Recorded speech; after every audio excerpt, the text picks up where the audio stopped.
Welcome to Hamim Loyal. This is Eric Grissom. And I'm Dan Johnson. Eric and I will be rewatching the iconic Twin Peaks from the pilot through the return and everything in between. If this is your first time watching, or if you're a longtime fan, you can watch along with us as we dive deep into the strange and wonderful world of Twin Peaks. We live inside a dream.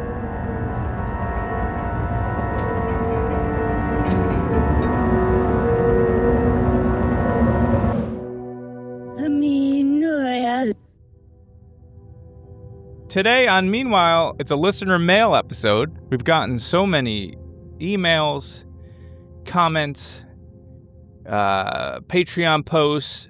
I'll tell you this right now.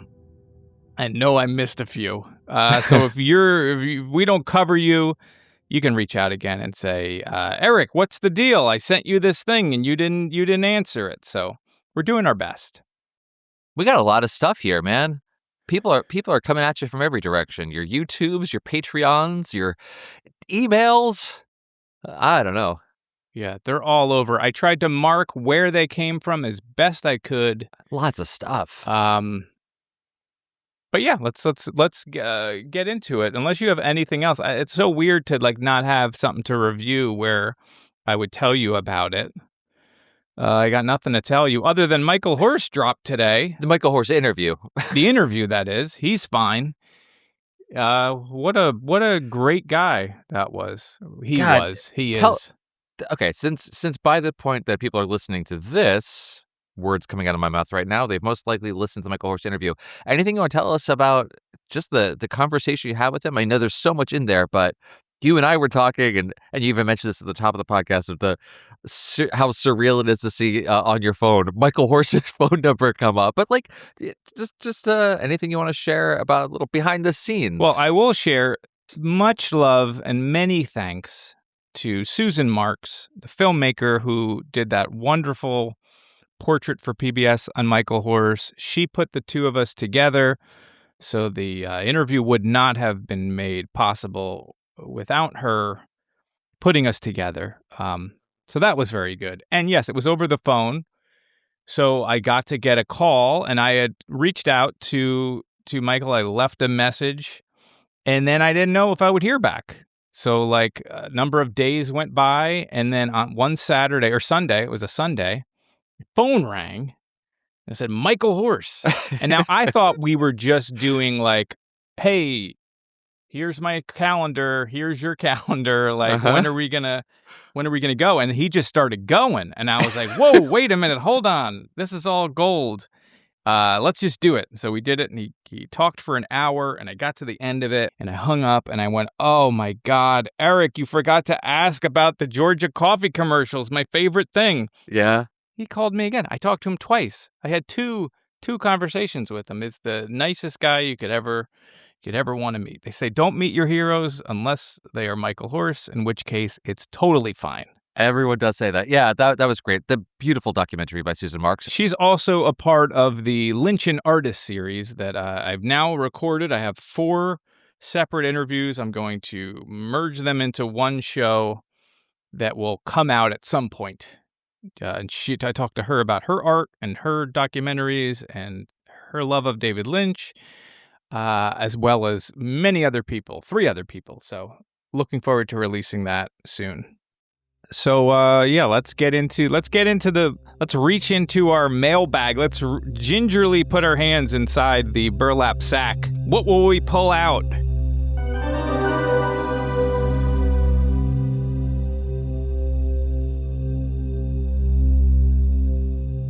And I want to thank all of you. And it's made a huge difference to me that you've stayed with it. And, I sort of got this great feeling that I've met people from all around the world through the site and made friends with so many people and got kind of inspired by the chat and the ideas that, came from all that. So thank you very much.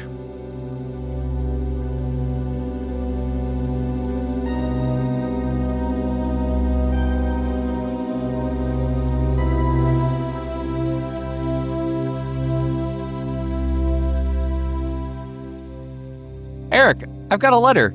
Oh, okay. I got a letter fresh off the presses. No, I got a letter from Patreon. Hot out of the box of mail. No, the bag of mail. Hot out of the Patreon box. I don't know. All right, first one coming up from Neil McKenzie on Patreon. They write, been meaning to write for a while now because I've been pondering Dougie a lot since my last rewatch. It's been interesting listening to your reviews, especially your thoughts on the meta aspects of the return, because I had similar thoughts. It seems to me there's a lot of criticism of serial TV in Twin Peaks, and Dougie builds on that. He seems a lot like the main character that we get in TV series that doesn't really do anything until he needs to be the hero in the last act. In the meantime, supporting characters are running around giving the story emotion, providing ideas, etc. More than that, Frost and Lynch appear to be poking fun at Twin Peaks because Dougie likes all the Cooper stereotypes like coffee and pie, but can still be the hero. He wins money, fights off danger, has love scenes when the story wants him to be. None of that's criticism. I actually think it's quite clever how they keep us waiting for Cooper while they move the story into the right place for his complete return. And thank you very much for that. And hope it's not gibberish, because I don't think that's gibberish at all. That's a great point. But Eric, what's your take on all this? Yeah, thank you, Neil. Thank you, Neil. Well, I think it's hard. It's hard to look at the opening of like Twin Peaks Fire Walk with Me with the gorgeous, Angelo theme playing and the calming blue static on the TV and not see it as something of a metaphor when that TV is smashed and then there's a murder happening. This is not the world of the show. This ain't your daddy's TV show or your mommy's. But where I would push back a little bit or a lot of bit is I don't know how intentional that stuff is. But it's important, I think, also to say, like, Fire Walk With Me is Lynch and Engels. The Return is Lynch and Frost. So from Bob's point of view or Mark's point of view, it could well be the case that's what they're trying to do, or poking fun at things. But I don't know how much of that stuff I feel is intentionally coming from Lynch, although I think subconsciously, absolutely, it probably is. And in regard to Dougie, like I've said this before, I know I'm repeating myself a bit, but it's worth repeating. I feel like he is to represent, for me, someone being born, living a life and dying, and perhaps repeating that many, many times, maybe more times than we may realize. It's as a greater metaphor, right, for a spiritual awakening that we will all one day have, when we wake up and we become our actual selves. And I see his journey much more as a spiritual one than as anything close to satire of a hero not doing anything until he's needed. And I think the things that Dougie likes, coffee, cherry pie, etc., are Twin Peaks things. Because in life, good things like pie and coffee keep us going. But also because Cooper is entering the story of Twin Peaks and assuming the role of a character in that story.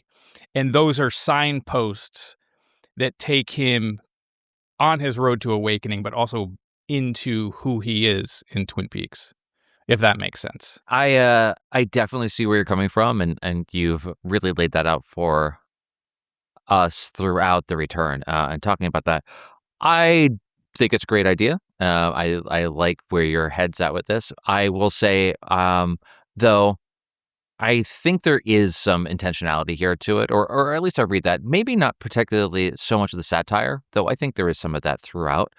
We see, the whole parallel with Norma's Diner, for example, and the franchising of that. So I think that is all valid to see it that way. I just maybe don't see it so much as being maybe as woven in so much throughout, and is more of maybe it's just something for us to see. With Dougie, I still think it is whether or not it's satire of the hero or tropes of TV. I cannot help but think that there's a lot of playing with the audience here. So that doesn't mean that what you said cannot also be true.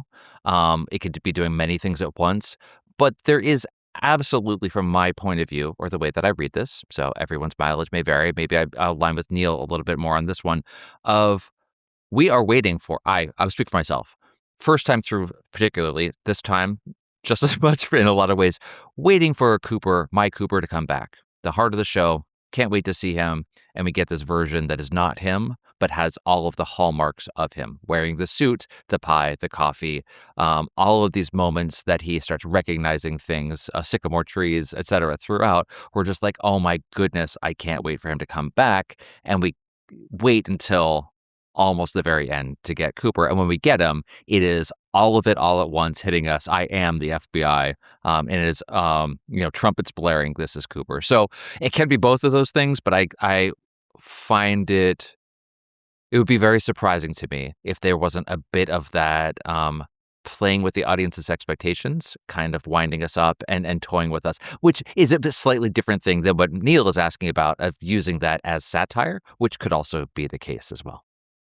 Sure. Yeah, no, I think that's absolutely playing with nostalgia. Yeah. And I think it's, again, Engels and Lynch is Firewalk with Me, and Frost and Lynch is The Return. And I think those things were playing very heavily probably in Mark Frost's idea of the story and holding that stuff back and looking at a return as this, like, it's like a treatise. Is that right? Yeah. On nostalgia? Yep. Is that the correct thing? I think so.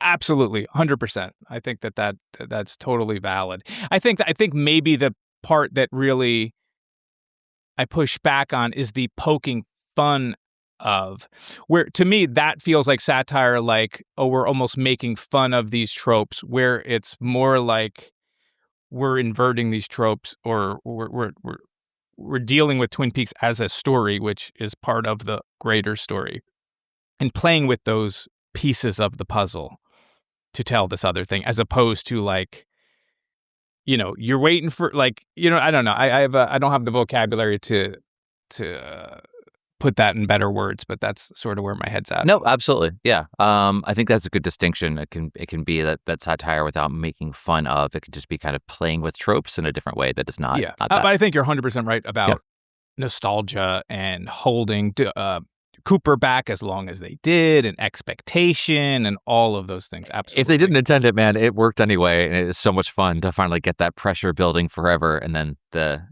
delight of getting him back. And then subverting it again in the final part too. So it just keeps they keep going. Which when you think they've finished with it, and play back in. All right. Excellent. Again, thank you very much, Neil and Mackenzie, both for writing in and for being a Patreon member. But we got another listener mail from a Patreon member that is concluding remarks. Concluding says, thanks for the great podcast. Even though I'm a longtime fan and have listened to numerous Twin Peaks podcasts, I can't wait for the next episode of Meanwhile. Love your attention to detail. I'll put that mostly on Eric. Now that you are about to wrap up The Return, I would love to hear your thoughts about the cooperation between Lynch and Frost. How do you think their different views and skill sets are manifested in The Return? Maybe that is already in your calendar for some kind of conclusive episode about your view about The Return as a whole would be great. Forget I said that part. But, several people have suggested that this to return to The Return, as it were. So you kind of pointed to that a little bit with what you're saying with the partnerships of Lynch and Frost and Lynch and Engels. But what's your I haven't read it as much as you have. I haven't seen a lot of the behind the scenes, how the two of them really, their dynamic. Do you have any insight? I think so. I think so just from talking to, I was lucky to talk to both of them. Obviously I didn't get a chance to talk to David Lynch, but I think there's a very good deal of cooperation between the two players. And it kind of matches how I've heard David Lynch and Barry Gifford talk about collaborating together as well. Wild at Heart was based on a Barry Gifford novel, and the two of them co-wrote Lost Highway. And it matches what Mark Frost told me when we talked, which is like there's like this idea phase, right? And like in the case of Lynch and Frost for The Return, it was like a whole year that they just spend throwing ideas back and forth, and some stuff gets shot down and some stuff doesn't. Like when he was talking about working on Lost Highway in the beginning, he'd have ideas and Barry didn't like them, and then Barry would have ideas and David Lynch is like, this isn't right, and then eventually you find like the thing that clicks. Barry and I were talking about writing something together. One day, I had some ideas and he had some ideas, and I flew up to Berkeley, and we sat down in his office, and I told him my ideas, and then he told me his ideas, and we both hated each other's ideas. So we sat there for a little bit, and then I said, well, I think I said, I have a little idea about something or other. And he said, oh, I kind of like that. And one thing led to another. And there was Lost Highway. And I think that's absolutely what happens. And that's sort of the scripting phase. But like once the filmmaking happens, like there is no telling where the dreams will come from with Lynch. And so, you know, Frost talks about like, what was the phrase, like making it better than the page or beat the page or whatever. Beat the page. Right. So, yeah. So it goes through a transformation and a change. But as far as like their voices in the thing, I mean, the patented Frost tying mystery to history, Frost is able to balance multiple characters sort of effortlessly. And he has a great gift for treating like strange, otherworldly concepts in a historical fashion, which gives them context and relatability in a way, but it also kind of tethers them to the earth. Whereas I feel like Lynch operates completely untethered, and he is floating above and beyond in realms that don't have such markers. So I feel like somewhere in the middle of those two things is the return for me.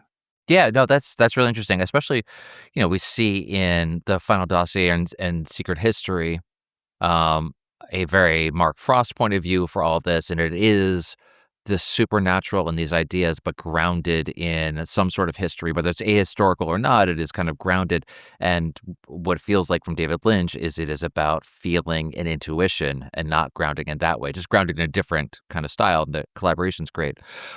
Going back to the beginning and how they started conceiving this project, remind me again how they're put together. It's my recollection that it was the combination of Lynch as kind of as the artist and Frost as someone who has the technical experience of writing shows and working in that realm that were seen as a combination that could work. Yeah, I think it was just much more organic. So they had an existing relationship.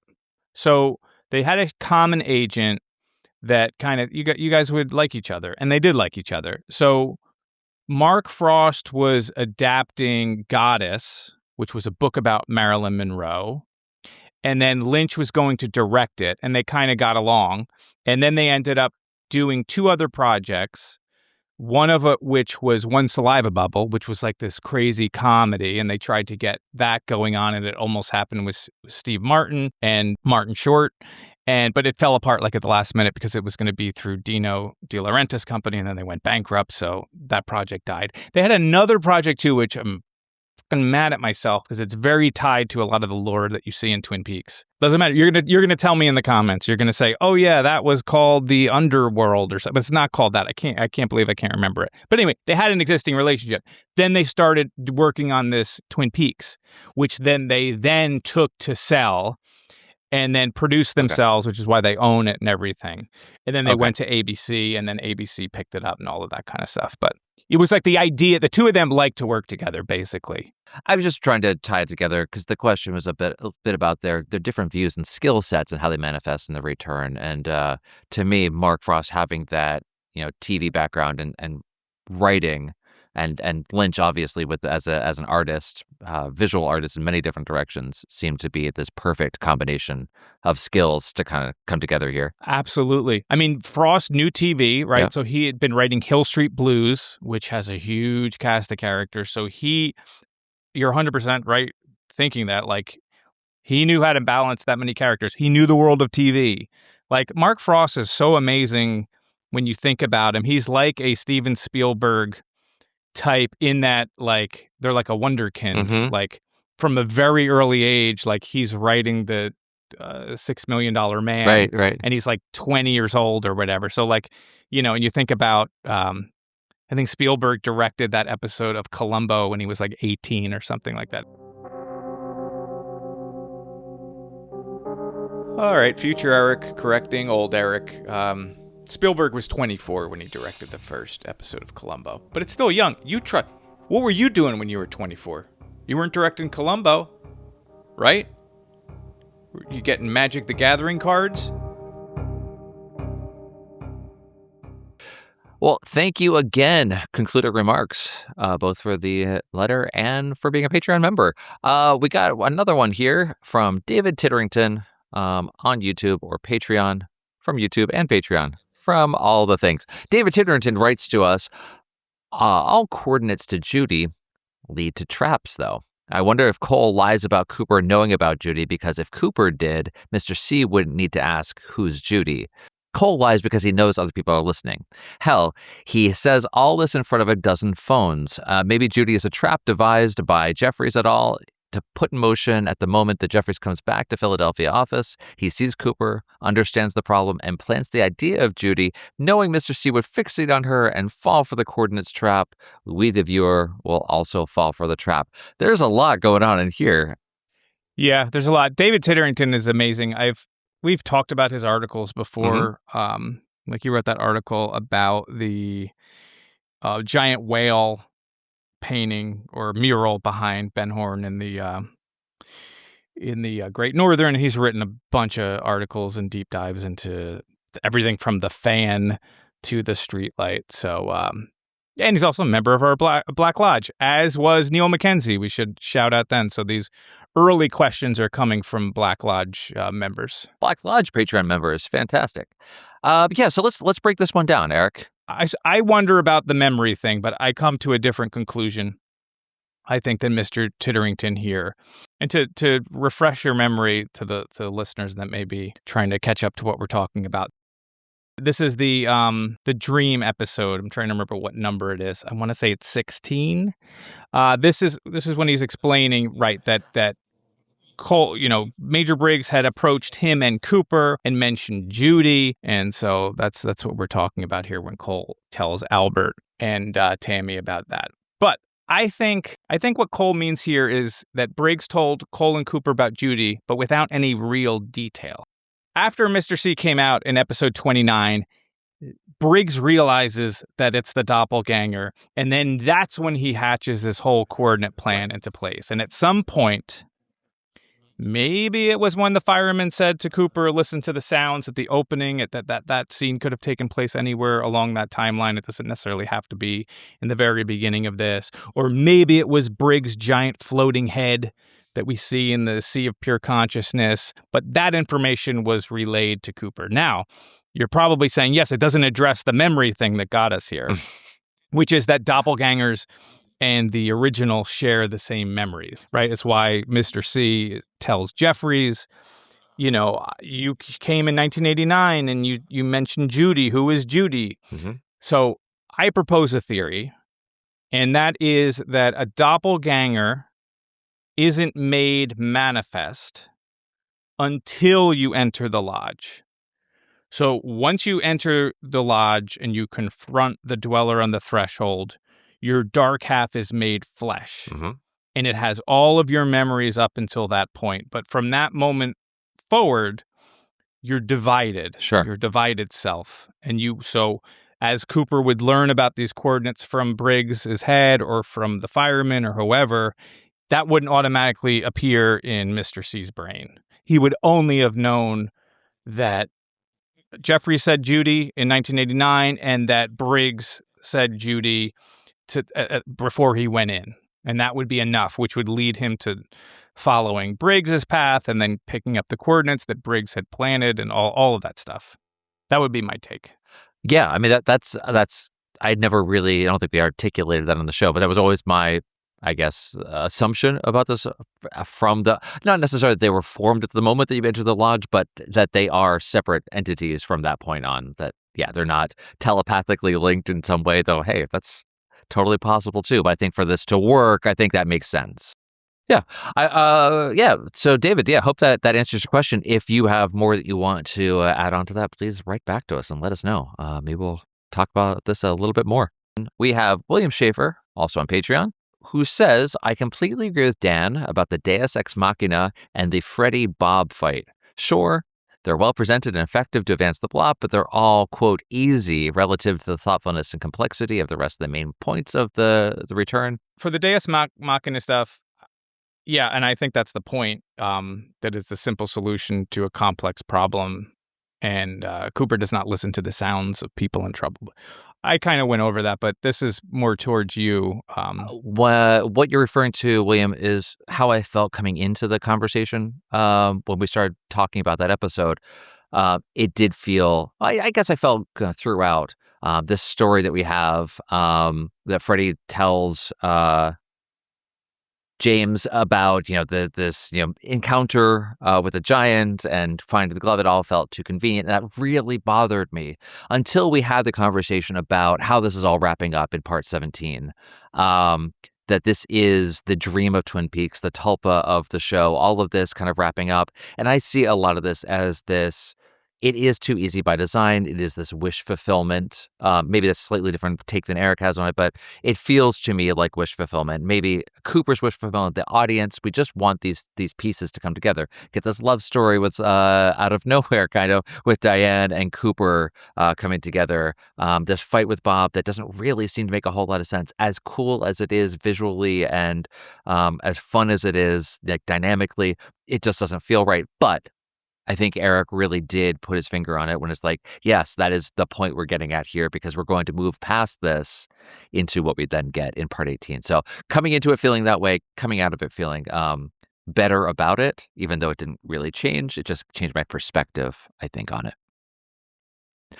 Going on from there, William continues, I still don't quite get Naido and how she's Diane. None of the other tulpas or their original source have third-party physical forms. Why Diane Naido? Well, I think, why does Diane end up looking like Naido? She's first off, she's trapped in what looks like a disgusting flesh prison. So there's multiple parts to her becoming Naido, if you remember that strange flesh prison. Yeah. But I think the reason is it has to do with eyes, right? So Naido has scars for eyes.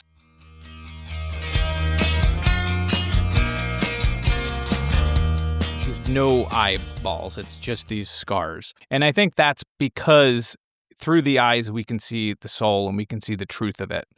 Tulpa Diane asks... It's something came to mind. This is kind of coming from a point of view of another comment or letter that we'll get to later. We never see Diane in the original series. We just have Cooper talking to Diane. And in this case, we have a Diane in the form of Naido who can't see. Yeah. She can't see anything. I just think that the duality of it, flipping that around where we never see her, but now she can't see anything, was just interesting. Sorry, okay. I got excited about that idea. Sorry to cut you off. No, it's okay. But I think it's related to eyes, right? Because through the eyes we can see the truth. Like Tulpa Diane asked Mr. C to look at her. Look at me.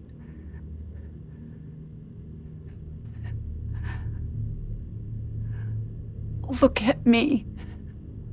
When she's interrogating him at the Yankton Federal Prison in South Dakota, Mr. C needs a way to hide Diane. And the only way he could do that was by scarring her face so that she couldn't see. And then Cooper couldn't see her true self. And I think that's why we see Naido feeling Cooper's face in the ocean of pure consciousness. And then we see Diane again feeling Cooper's face when she's becoming Linda and he's becoming Richard. And I'm always willing to talk about that I think Mr. C made 2 tulpas from Diane. Then he traps her in a flesh prison, and then she took the form of Naido, which, by the way, if you look at Naido and Diane and Linda, if you rearrange the letters, you can get Diane from Naido, except you're missing an E. Janie E has the E. Oh no. If you rearrange Linda, you can get Diane, but you're short an E. You can get it from Janie E. Now, that came from TikTok or Instagram or somebody put that in the comment. I was like, yes, because you all know I believe Janie E is a tulpa, and people either like that or really don't like that, and they tell me quickly that they don't like that. But we've only seen Mr. C and Cooper as being the sources of tulpas that we know about. So it's not like we know a ton of things about it, but I think it's two separate things. I think it's making of the tulpa, and then I think it's trapping the real Diane in a flesh prison, scarring her face so that Cooper can't see her soul and she can't see Cooper, and trapping her in this form. I don't necessarily think the two things are connected. Like, as a result of making a tulpa, she becomes Naido. I think it's a prison, but also he made tulpas from it before he put her in that prison. I think that's great.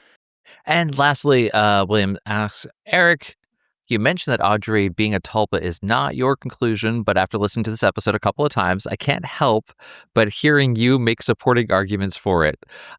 Starting even with calling Eddie Vedder's form as a tulpa. Sure. Did you call him a tulpa? I did. Yeah, well, because Eddie Vedder is a tulpa, and he plays his actual name in the show when he plays at the Roadhouse. Right. Okay, so when he says Eddie Vedder, that's right. It wasn't Eddie Vedder performing. Eddie Vedder's the tulpa, but for now he's the real person in the actual show. It's inverted in a weird way. Tulpa. Anyway, Twin Peaks is a tulpa that we all believe in, and it's like a thought form. So yes. Finishes by saying, regardless, the concept of Audrey as a tulpa hadn't really occurred to me before listening to you, and now you've convinced me of it. Parenthetically, even though maybe you didn't mean to. Sure. I mean, I can see the truth in it, obviously, because I'm saying a lot of these things. And believe me, Audrey as a tulpa does start to interconnect when you follow the theory of Janie E being a tulpa, because you've got Sonny Jim as a tulpa. And if Audrey, like Janie E, is a tulpa, it ties those two light and dark half brothers. Listen, you got half sisters. You got Janie E and Diane, light and dark. You got half brothers. We got a pair of half brothers. Everybody talks about half sisters. There's half brothers. Richard and Sonny Jim are half brothers, light and dark. Literally, Sonny Jim and the worst person you've ever seen in your life. But yeah, if you make her a tulpa, there's lots of tulpa things. So yeah, I don't know if it's for me, even though maybe I've made it for you. But it's something to think about. Absolutely. There's a lot there. I mean, her just saying, who am I? Where am I? It's the same language that Diane's saying when she's in the bar, like the Mayfair hotel bar. So, yeah, I mean, Audrey's whole thing is very strange. And is not Audrey a tulpa? Is not the idea of Audrey eating a cherry stem and tying it in her mouth a thought form that we all have? This whole idea of what Twin Peaks is supposed to be. Is that not a tulpa? So... Right. I mean, I guess we talked. Yeah. Never mind. I was just going to reiterate the thing that you already talked about in the episode, so it doesn't matter. Yeah, that's great. Cool. Thank you for that again on Patreon, William Schaefer. Let's move over to a different place. Smartphone Goth, great name, on Instagram says, you were wondering if I'd still be listening 4 months later, and I am. And your theory that Janie E is a tulpa of Diane is brilliant. In almost a decade of watching The Return, I've never even considered it, and now it's as good as canon. I gotta agree, for me, having heard this my kind of first time really through this, it's undeniable. Really? Now okay, that I'm you've glad said to it. hear that you're on board. So many people don't like it. Not so many people. It's just that it's very divisive. So it's of all of the things that I've said, it's the most I've gotten... I guess both ways, but people will just be like, no, and that's you piece of that shit. is totally fine. Okay, that part I don't like so much. I hate you and your stupid ideas. That I don't like. But no, I think hate doesn't have to be for everybody. No, but I think that, and obviously I'm very much persuaded by your arguments, and being able to have these conversations with you definitely make it easier to be persuaded to your side. It just seems to make a lot of sense to me. And otherwise, it just is fun. I think it's a really fun idea, to put it that way. So it heightens the enjoyment of it. You talk about Diane. Oh, he's always loved Diane, and all of a sudden Diane pops up, And it's like, is that really you? And then they're kissing, and then they're leaving the story. And it's like you watch this 18 or 16 hours up until that point, until episode's part 17. And it's like, no. There was a secret love story between Cooper and Diane. It was right there. They were in seventh heaven, and we didn't know it. But it was there. And I if you say she's not a tulpa and she is a half-sister, it's harder to be like, Cooper comes out and like assumes someone else's body and then has sex with the love of his life's half-sister, and then that's okay, and then he just leaves her with another tulpa, and she's supposed to go for the rest of her life not knowing that he's not real, and it fixes so many things for me. But listen, it's all make-believe. This is all my connection to that world, and if some people like it, great. If some people don't like it, if some people do variations on it, it's all good. I'm not saying this is what they wanted. I don't know what they wanted, but this works for me. And they probably really wouldn't want us to know exactly what they wanted. So I think we're doing exactly what we should be and come up with our own. And thank you, by the way, Smartphone Goth. I hate to not acknowledge you. Smartphone Goth was also the person that threw out to us the whole accountant being the answer to the original FBI case that they were presenting on the table with the bean counter and the photos and everything. So, oh, right on. Oh, yeah. Thanks for that. That's pretty cool. Well, you've waited long enough, everybody. Got another comment from David Titterington. There you go. Again, on Patreon. Great episode as always, David says. I wrote about the pit at a link here. We can drop that in the show notes. Again, this is pointing over to David's Medium, an article entitled, "Do You Understand the Place? Landscaping Twin Peaks." And he says, I mentioned your insight into the plaster of Paris. So that's when we were talking about the portal over at Jackrabbit Palace. Yeah, 253 yards from Jackrabbit's palace. I have to always to correct that because it's not right there. You have to be precise. Because if you go to Jackrabbit's palace, you're not going to find the portal. You gotta walk 250. You gotta put dirt in your pocket. Then you gotta walk 253 yards away. So I don't know if there's anything worth going back into, but the plaster of Paris there. No, just David Titterington's great. As I mentioned, he used to write. 25 years later was a blog that his articles on it, but that he's moved a lot of them to Medium. We'll drop that article in there. Thank you for including me in your article, because I had mentioned that this was when they're setting up that place. I don't know if you finished your thought, and he wanted the fix it all, and they didn't have it. Did you say this already? No. This is what you had said. Oh, okay. Yeah, they wanted fix it all. They didn't have it, so they bring him plaster of Paris. He's like, Is that the same? Plaster of Paris. Plaster of Paris bullshit. but it's the same episode in which he has the dream of Paris, in which he has the Monica Bellucci dream. It happens. So it's an interesting connection. All right. Well, thank you again for that message. We got another one from Patreon. We got Ethan. Ethan says, I always wondered if Freddy, his glove in the ending battle, was sort of commentary of superheroes. Okay, so we had the commentary about Freddy before. This one about superheroes. The original show was kind of riffing on what was popular at the time, procedural crime dramas, and in 2016 to 17, superheroes were the rage. So Freddy has powers, an origin story, and comes in at the end to punch the bad guy to oblivion. But in Twin Peaks, it's never that easy. And it's way deeper and bigger than just that. I think this is a really neat idea. Pretty cool take. It's not something I'd ever thought of or would ever have thought of. But I can definitely see it ringing true coming from Mark Frost, who, and believe me, I had this question written down and I cut it for time. But Mark Frost had written both mid-2000 Fantastic Four movies. So, and I love the Fantastic Four, and yet I didn't ask him anything about writing the scripts for those movies. Like, I wanted to know, if you're listening, Mark Frost, was it your idea to make Galactus a cloud? Or I'm imagining it's a studio that was trying to save money on actually having a cool Galactus. But no, I have come to learn, and this is a little Judy to ruin your day, like that the Green Glove was a thing that Lynch had this idea for a long time. and I'm not sure he would care in any way about superhero movies or want to comment on them. I don't know. Take that as you will. I think it's a great idea. I think it's cool. I think it connects to soap operas and the original show and superhero movies and the return. So I like all that stuff. I don't know if it's real or not, but it's neat to think about. Yeah, I mean, there's definitely the idea. We talked about this before too. Is what the artist intends and what the audience gets from it don't have to be the same thing at all. And in fact, I think a lot of the joy is the things that weren't intended, the connections you make. So I think it's a really friggin' cool idea, though. Kind of fun with his Hulk smash hand punching out Bob. Exactly. Super fun. All right, cool. We got a message here, email from Paul Hertz. I hope it's how you pronounce your name. I'm not sure how to pronounce Paul's name. We're going to be with Paul for a bit. He's got a few, many questions to come. Paul says, it's good to have you and Tan back in our lives. Paul must be a listener to the previous podcast of the old Doctor Who show. If you recall, I finally caught up to the present day. I'm no longer able to binge episodes, but they are still great and insightful as always. Thank you very much, Paul. Appreciate that.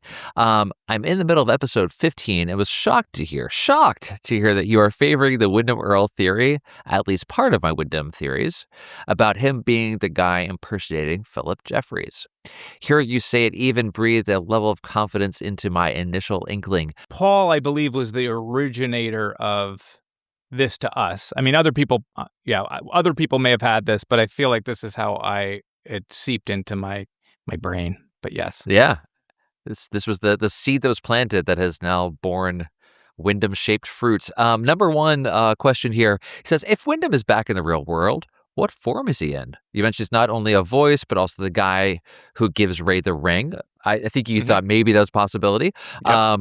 If he is back, how did he reenter society? One question that is what exactly is Wyndham after Bob takes his soul? It's a different outcome from the Cooper experiences, different from Leland, etc.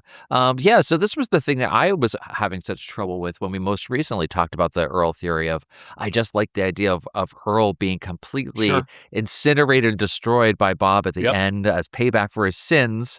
But the points that you make about how it kind of fits together is really compelling. So how do you reconcile those two pieces?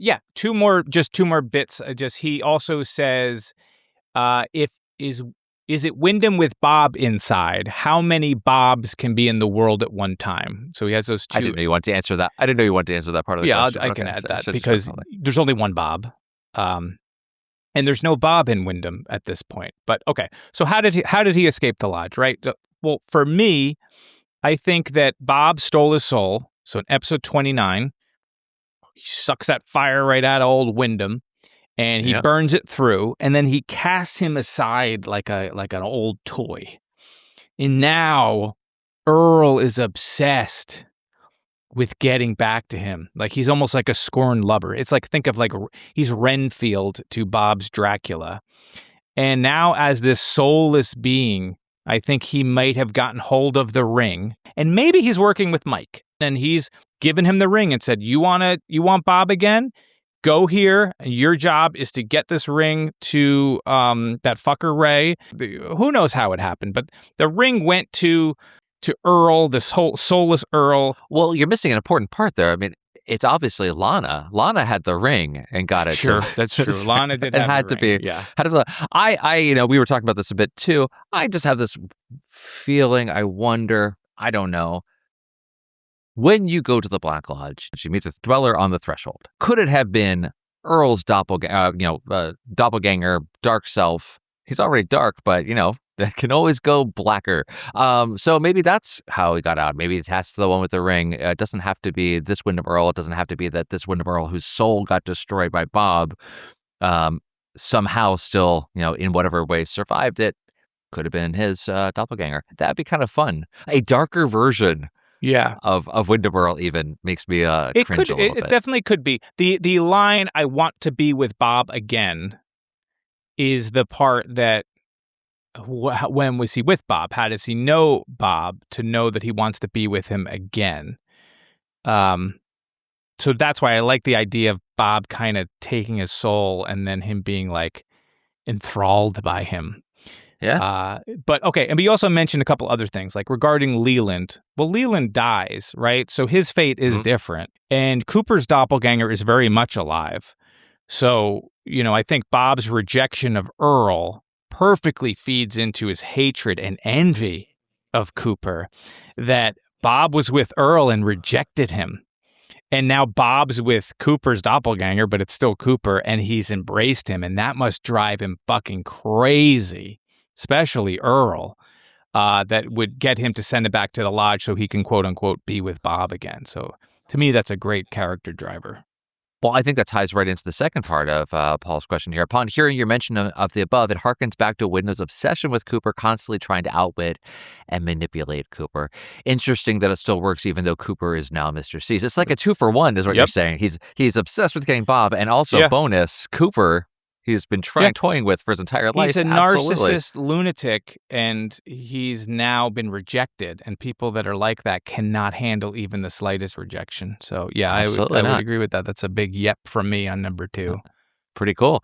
Third part here. Earlier in the episodes, you kept mentioning the log lady's husband. This is to you, Eric. Might be involved with all this. Are you still thinking that he is some way, fireman? Fire jumper.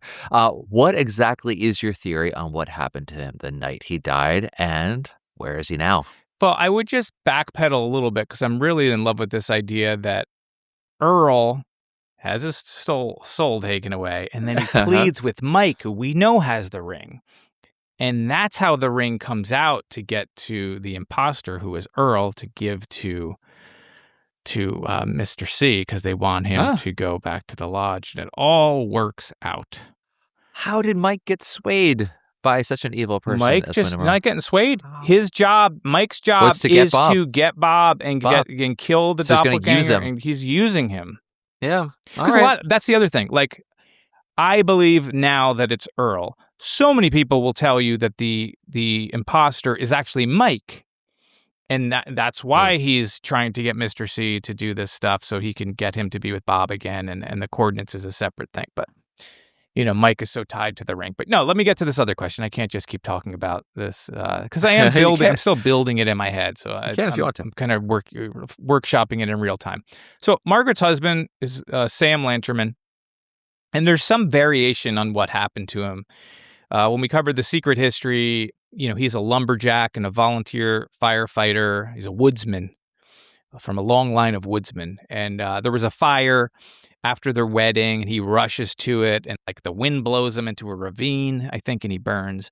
When word came the next morning that he'd fallen, a savage gust of wind, an inferno, a funnel cloud of fire that rose up and swept Sam off a ridge into a burning ravine, Margaret, who'd worked all night at the Grange Hall in her wedding dress, where people evacuated off the mountain came for food and shelter, received the news calmly. Again, I suspected somehow she already knew. But then in the secret diary, when Laura talks about the log lady, she goes to 1400 River Road, she talks to Sarah Palmer, and you learn that, I want to say he tripped over a root and his face fell into a fire, something like that. But I didn't even begin to understand what it was until Mom told me when I got home. She said that Margaret, the log lady, had a husband who was a firefighter. He was killed fighting a fire. And Mom said it was awful because he tripped over a root or something and fell headfirst into hot coals and burned himself to death, face first. They had just been married a little while when he died. It doesn't matter. In both cases, in all cases, the show, the diary, the secret history, they get married. He dies in a fire in some capacity. So that part is consistent. It was the day after the wedding, wasn't it, Margaret? You could say her husband is the giant because he's a quote-unquote fireman. But for me, for my money, I think Margaret's husband's soul is in her log.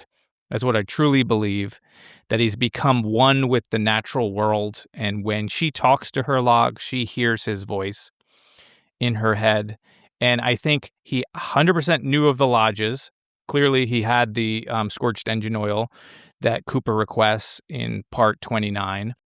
Margaret, What did your husband say exactly about this oil?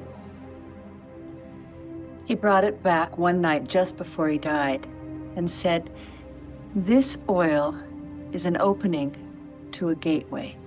I think he visited those places. I think he is in some way connected to a woodsman, but it's a positive force as opposed to a negative force. I don't think he is a kind of woodsman that would smash your head in a radio station, but I think he's certainly connected to that world. But I think his soul is in the wood in the same way that Josie's soul is in the wood of the Great Northern. But I like the idea it's his voice when she talks to the log, personally. The wood holds many spirits, doesn't it, Margaret? No, I really like that as well. The whole idea of Margaret and nature as our teacher. I think you just talking with Michael Horse. He had mentioned that part of it as well. That she is, to him, she is nature. She is these lessons. She's not just talking about nature. She is expressing it through who she is. And I think that's a really beautiful idea. So thank you, Michael, for that perspective as well. The wood holds many spirits, doesn't it, Margaret? It absolutely does. Yes, that's a really great idea. And now he's living with Hawk. Maybe one day he'll speak to Hawk. You guys keep listening. He's turned gold. My log is turning gold. He turned gold because Margaret has died and her soul is now in the wood with her husband. Gold wedding ring, the circle of gold. Yeah. Beautiful. I love that. That's wonderful. All right. Last question from this part from Paul says, I love the question of who is Judy. Can't wait for the rest of the episodes. Yeah, so thank you so much. So Eric, your theory, you've expounded on this a lot throughout our conversation to the return, and then just now talking about dropping a little Judy on people. But yeah, I think it's a really interesting way of looking at all of this. Judy is just that knowledge, that thing that kind of takes you out of the show, or is the part that gives you more information and knowledge than maybe you actually want. Be careful what you wish for when you find Judy. Yeah, knowledge on all levels. Knowledge within the story, knowledge of the story, knowledge, all of the things that destroy mystery. Judy is spoilers. And it's also terrible knowledge we don't want to know. We don't want to destroy a mystery, so why do we want that knowledge? We don't want to really know what's going on in our house with our husband, but we have to see it and we have to process it. And how do we, what's on the other side of that processing makes or breaks us. We're either drunk watching animal attacks on a TV, getting blackout drunk, or we're sitting in the White Lodge laughing and crying with our angel. You make the call. I'll take the latter. Paul, thank you for writing, and thank you for writing again. Another message from Paul, but it's one that we've already kind of answered so far. But Paul's question was, why is Naido in the story, and what exactly is she? Is she part of the trap? Hopefully you know. I don't know if we need to elaborate more on that, but the whole Diane connection and tulpa. Yeah, I think we talked about all that. Right. And this was a part of the theory that I get hung up on, which is how Diane knows to send the coordinates to Mr. C, because she's like, I remember, she starts remembering what Cooper told her.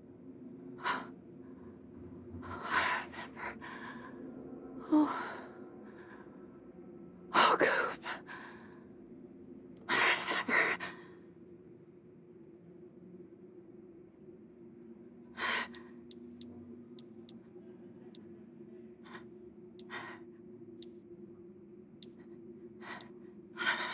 This works. As if this is part of the plan. And then you're like, well, how does Cooper know at that point to tell her? How does she hear the thing? And then you start thinking, well, is this thing happening over and over and over and over again? And then each time it's like a Groundhog Day scenario. And I don't know. It doesn't matter. I don't want to fall into that hole. But she is part of the trap. I guess I should say, yes, I do agree. She is part of the trap in that she's giving the coordinates to Mr. C, knowing, I hope this works, she says, that he will then go 253 yards from Jack Rabbit's palace and then get turned into what we think is the top of a corn tuft or whatever, and then popped into Twin Peaks at the sheriff's station so he can get shot and then Bob can get punched. You think about how crazy the return is, and it's like, and then we just shoot him, and then the ball comes out, and we punch it. The end. Yeah. It must have been really easy to write that part. It kind of writes itself. It's so obvious. David, this was a placeholder. No, this is in the show. We're shooting it. All right. One other question you mentioned in episode 17 is, why did Wyndham Earle miss Mr. C in New York? And then just goes on to say, sorry, putting a lot of pressure on you to answer these questions. Even if you don't have all the answers, we appreciate your insights. And I think you've said enough. These are your points of view, and your mileage may vary. But what's your point of view? Right. That comes from their conversation where the imposter says, I missed you in New York. Philip? You're late. Couldn't be helped. I missed you in New York, but I see you're still in Buckhorn. And you're still nowhere, is that correct? You met with Major Garland Briggs. How did you know that? Philip? Actually, I just called to say goodbye. This is Philip Jeffries, right? You're going back in tomorrow, and I will be with Bob again. Who is this? I think the only reason he's saying that is he's letting Cooper know in a threatening way, I know exactly what you're up to. Right. Mr. C set up that box. He set up the situation where Sam and, blanking on her name, Tracy have sex and then call forth this and bring Judy. Maybe he's trying to capture Judy. He's obsessed with trying to find Judy or whatever. He's just letting him know, like, I know exactly what you're up to and what you're doing. Because the next thing he says is, I know you met Garland Briggs. And that's when Mr. C's like, whoa, whoa, whoa. How do you know that? Who is this? He's like, this is Philip Jeffries, right? So I think it's a threatening way of saying, I know exactly what you're up to. I'm 2 steps ahead of you, Cooper. Same kind of thing that Earl would do when he's freaking writing Cooper a letter and saying, I knew your move before you printed it in the paper. It's Earl behavior. My opening move, responding to Wyndham Earle's opening move, was printed in the personal columns per my instructions. But I've already received his response to this yesterday. He anticipated my response to his opening move perfectly. It is very right behavior. As much as I have problems with it, all the pieces line up. So, oh man. Guess what, Eric? We have another question from Paul. Paul. We could have like a Paul edition, I think. He says, if Cooper brings Laura to the gateway of the White Lodge near Jack Rabbit's palace, why does he end up in the Black Lodge talking to Mike? In previous episodes, people enter the White Lodge portal when at this location. Taking that first part, Eric, he wasn't actually near Jack Rabbit's palace, right? Because he was between... It was on the, well, no, you tell me. I don't think that was actually near. Well, hold on. Yeah. I'll just, to start, I don't believe the Ocean of Pure Consciousness the fortress in the Ocean of Pure Consciousness where the fireman lives is the White Lodge. So just to set the record straight, I think the White Lodge looks just like the Black Lodge, one and the same. And we saw it at the end of Firewalk. Yep. Now, what he's referring to is in part 17, Cooper has gone back in time. He gets Laura. He's like, I'm taking you home. And then he's leading her to that place 253 yards from Jack Rabbit's palace. You see the sycamore tree, like the lone sycamore tree. But I think he's doing this because he believes he'll take her to the fireman and then he'll move her to, maybe she'll get bunk beds with Senorita Dido, or the fireman will move her to the White Lodge. But from what I remember, they never get there. Sorry. Right? When you said bunk beds with Senorita Dido, I'm actually picturing a Three's Company with Dido, the fireman, and Laura Palmer, and I think that'd be great. Who is Mr. Furley? Must be, I don't know, Mike? I don't know who it is. It's great. It's not that far from so Rabbits. Yes, that's where Cooper was taken. Yeah. But I didn't think they were anywhere near. When we have that after Laura's scream and she's ripped out again and Cooper's just looking around dumbfounded in the forest, we pan across where he is for quite a long time. And I remember asking you, like, am I missing something? Were we supposed to see something here that I'm missing? But we don't see any landmarks that look like Jack Rabbit's. Well, not Jack Rabbit's palace, 253 yards from Jack Rabbit's palace. You do see a shot of that tree. You see that tree for like, I don't know, couple frames or something right before she disappears. So he's like on his way there. I don't remember. I honestly just don't remember seeing the tree in that shot at all. And I don't think we talked about it, but I don't remember. It's totally possible I forgot to mention it because we don't get there. No, we definitely don't get there. Maybe we got 252 yards, but we didn't get the whole 3 yards. So I think that's the idea. Is that's where he's trying to take her. So it makes sense that he was trying to bring Laura to that portal to bring her back to the firemen or whatever it happens to be. It's a good point that, maybe that isn't the White Lodge. The White Lodge is something different, but taking her back to the firemen to complete the mission of whatever he's been given here. I completely did not catch the sycamore tree there. So I'm going to have to go back and try to watch on something higher quality than a terrible Paramount Plus stream there. But that's fascinating. Yeah, you see the one sycamore tree. It's very brief. I mean, to me, it seems like that's what it's supposed to be. Pretty cool. But your mileage may vary. But he doesn't get there. Right. I feel like the whole point is he never gets there. She's gone before he gets there. Okay. And then Paul goes on to say, also rewatched part 2 and the Black Lodge scenes. Never sunk in that the arm refers to Mr. C as my doppelganger. Oh, wait, I forgot something in his first part. So he'd also said, why does he end up in the Black Lodge talking to Mike instead of okay. So Cooper ends up back in the Red Room or Black Lodge or whatever. But as we said, we covered that, like, is it future or is it past? Is that part 2 that you're seeing? Right. Is it part 18?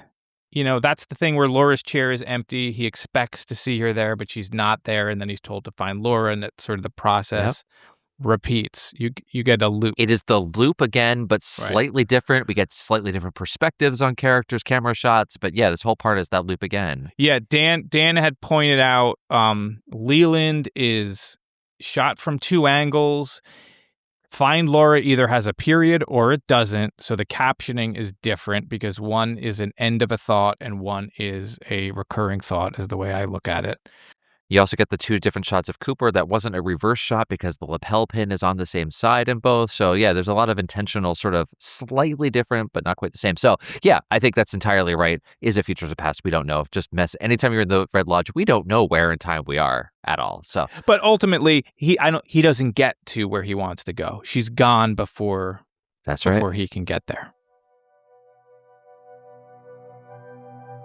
Thank you, folks, for sticking with us to the halfway point. If you bailed out now, you'd miss the other half, and then you would look like a fool. But you know who doesn't look like a fool? The members of our Black Lodge, the greatest of the great. I'm talking about Chuck Suffel and Gregory Flanagan and Dawn Adamo, Banjo Track, Eric Knopp, Charlie Tapper, Ivan, Jake Jagello, Matthew Fuller, Raga Raven, David Melito, Daryl Dyson's there, Dana Gould is there, Art Hill, who is the reason why I can see the reflection on the glass. Thank you, Art Hill. Jeff, Henrik E., we read some of your stuff. Concluding remarks, we read some of your stuff. Brian Johnson, Evan Fitz, and Hazel Haywood. William Schaefer, Jordan Carp. Dan may be gone. I don't know if that was the... I'm still here, but it's just not connecting. We still hear his voice. It's like you hear the chime of the Great Northern.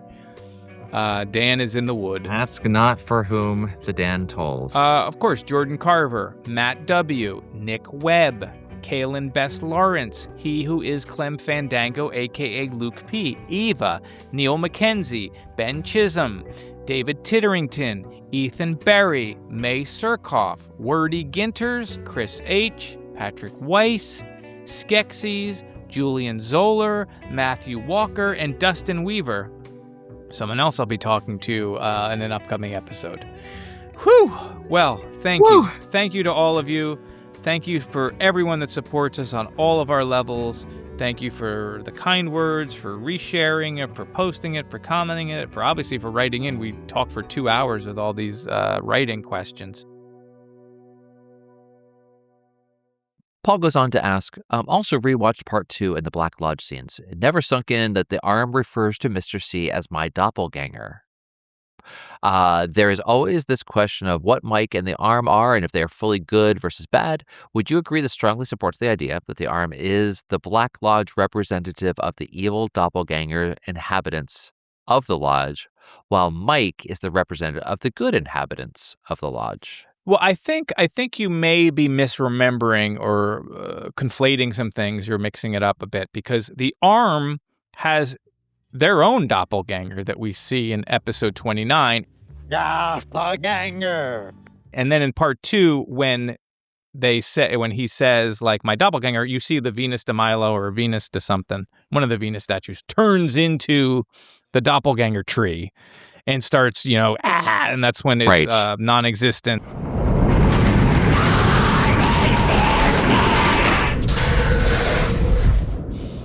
Cooper falls through the floor. So the arm in the arm in the original series, the Man from Another Place, having a doppelganger. Same thing with the evolution of the arm having its doppelganger. So when he's talking about my doppelganger, he's not talking about Mr. C. Easy mistake to make, but I think you really get to see this kind of, even the chewing gum head on the evil evolution of the arm looks like a doppelganger's eyes. Like it's all messed up. It's pretty cool. But as far as like Mike, right? The other question, Mike and the arm, if they're fully good or fully bad. Mike is a bad guy initially. Like, he's got the arm, he's got the tattoo, Fire Walk With Me on his arm.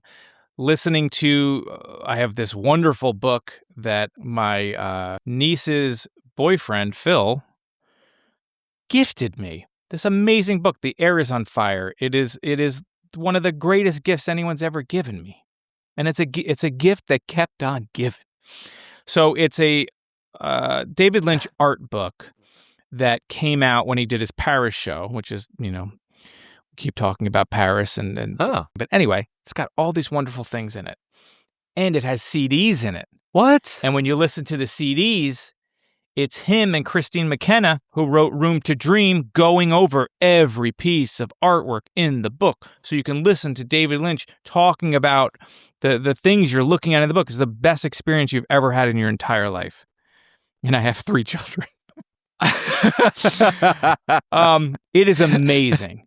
And on one of the things is a picture that he drew, and it says Fire Walk With Me on it. And it's got this cool little thing. And I posted this on Instagram. You sure did. And Christine McKenna rightly is like, oh, so some of these must be from the 90s. It says Fire Walk With Me. He goes, no. One of these drawings says Fire Walk With Me. So obviously this was a little later than just the 80s. Fire Walk With Me was a phrase that came out of Blue Velvet in the Blue Velvet days.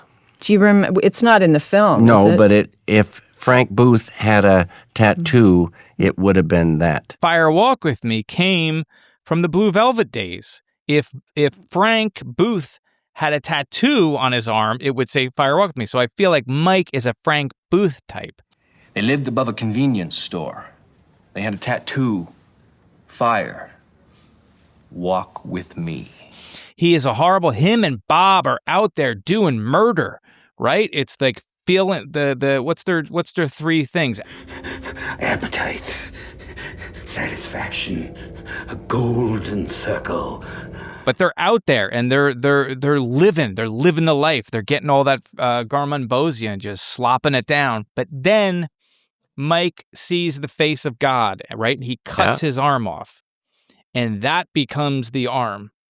So Mike and the arm are both negative entities that are trying to do good that we see over and over and over. We see that with Ben, but he is a bad guy, I think, trying to do good. Now, some people have different opinions on Mike, or that he has his own ulterior motives and he's not good or bad or whatever.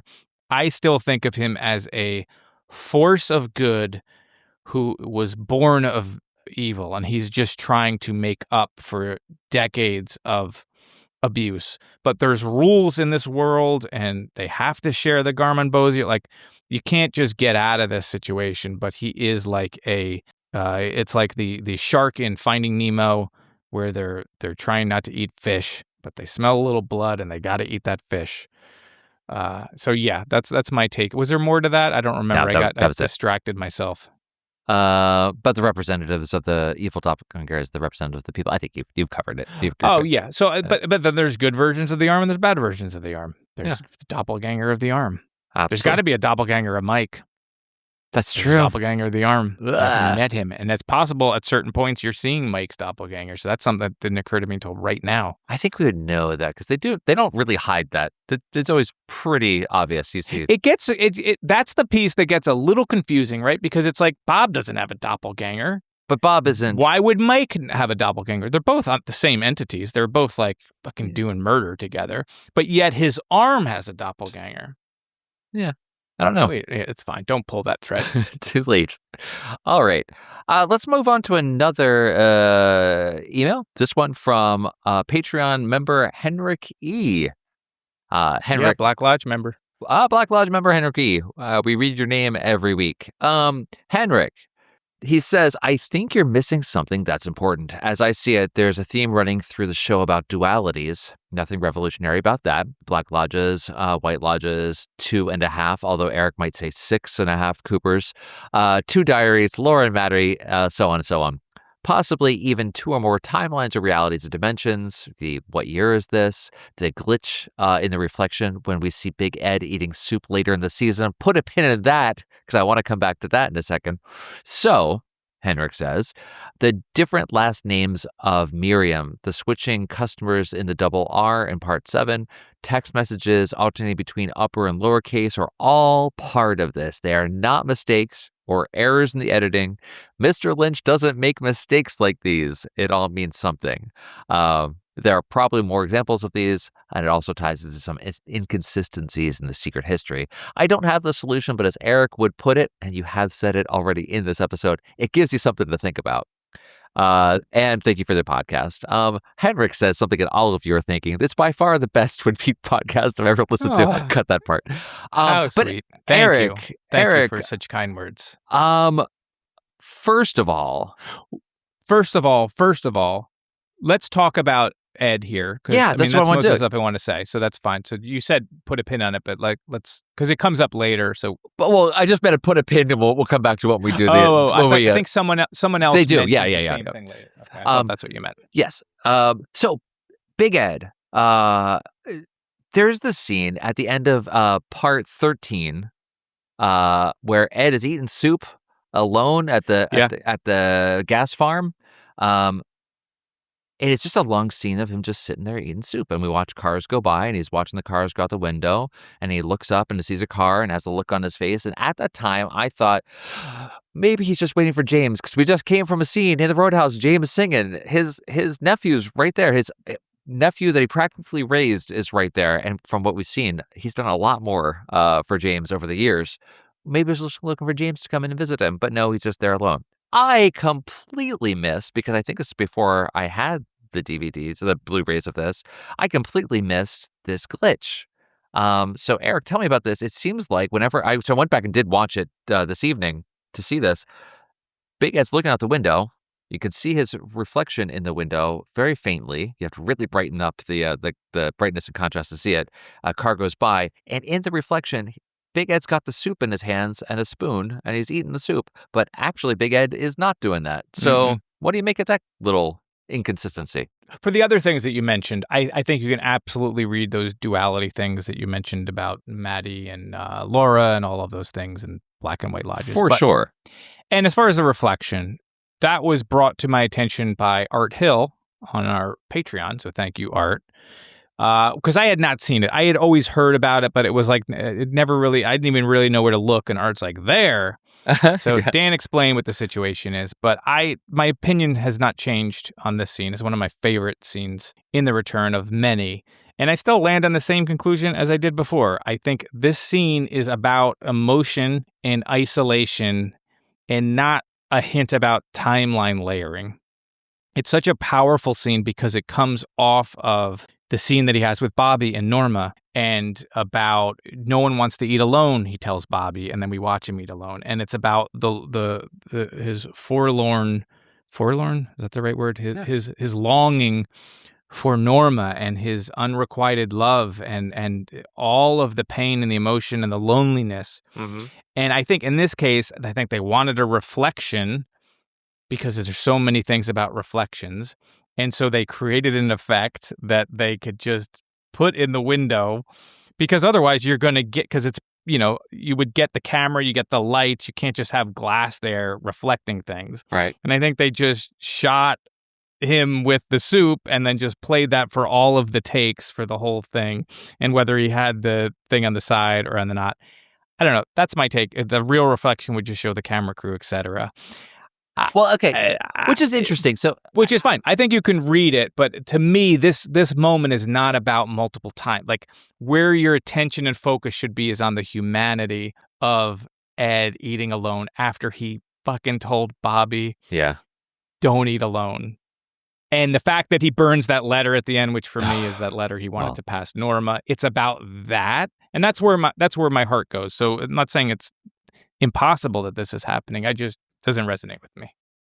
Well, it's also, I wanted to say, it's not that it can't be both things. And I think your takeaway of like, what is this scene about and what it does for you is probably the major part of what's going on. Not that there can't be these little hints beneath there. And the fact that they would have to go in and create that effect, as you said, unless you shot it at a very specific way, there's no way to not get the camera in the shot. So you have to replace that and comp it back in with something else. And they just use that. Why not? I could see. Why not, though, since we have to do this, pick something that is a little bit more interesting than the actual literal reverse shot of Ed.